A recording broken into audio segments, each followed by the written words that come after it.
Russia has just accused the Jewish Agency of illegal foreign activity and shut down its operations. Israel is treating this as a major political crisis and has threatened to recall its ambassador. An elite diplomatic and legal team is about to set out for Moscow to deal with the issue. What exactly is the Jewish Agency, and why is it the center of a major diplomatic crisis between Russia and Israel?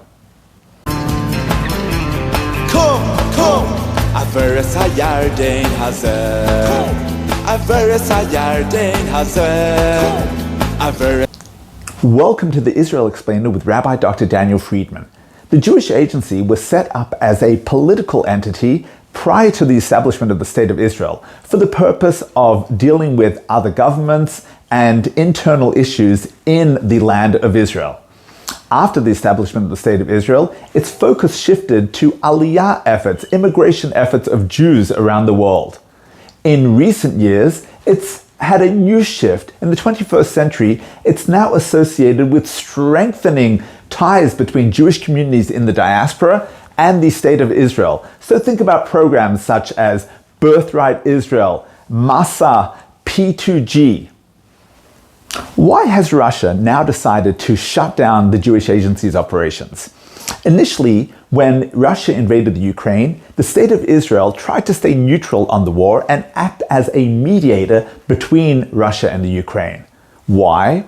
For a couple of reasons. Firstly, because Russia is crouching at its border, supporting Syria, and Israel doesn't want to be in Russia's bad books. Secondly, Israel feels a responsibility to Jews worldwide, and they were concerned, should they be at odds with Russia, it would jeopardize the safety and security of Russian Jewish communities.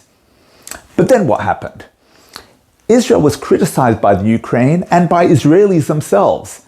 And so the government of Israel sent major hospital and food supplies to the Ukraine, including helmets and protective vests and other defensive measures. And it also opened up its borders to a major influx of refugees. Now remember, the purpose of the Jewish Agency is to strengthen ties between Jewish communities and Israel. So it works on the following premise. Let's think about America. The Jewish Agency can support Israel here in America and encourage us to fly the Israeli flag because Israel is a political ally. We share values, we share trade, military intelligence. Now, as long as that's true, the American government has no problem with ties being strengthened between us and Israel. Now, contrast that with Russia. The Jewish Agency is promoting ties with Israel, while Israel seems to be supplying its enemy with provisions, which that kind of makes Israel the enemy in Russia's eyes. So any activity strengthening ties with the enemy is thus illegal.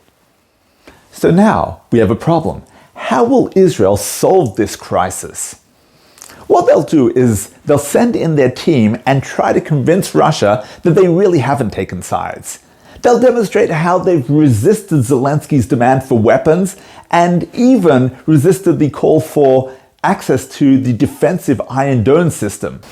They'll tell Russia that their efforts in the Ukraine are purely humanitarian, and if Russian citizens were caught up in a war zone, they would do exactly the same thing. Praying for peace in the Ukraine, I'm Rabbi Dr. Daniel Friedman, and this is the Israel Explainer.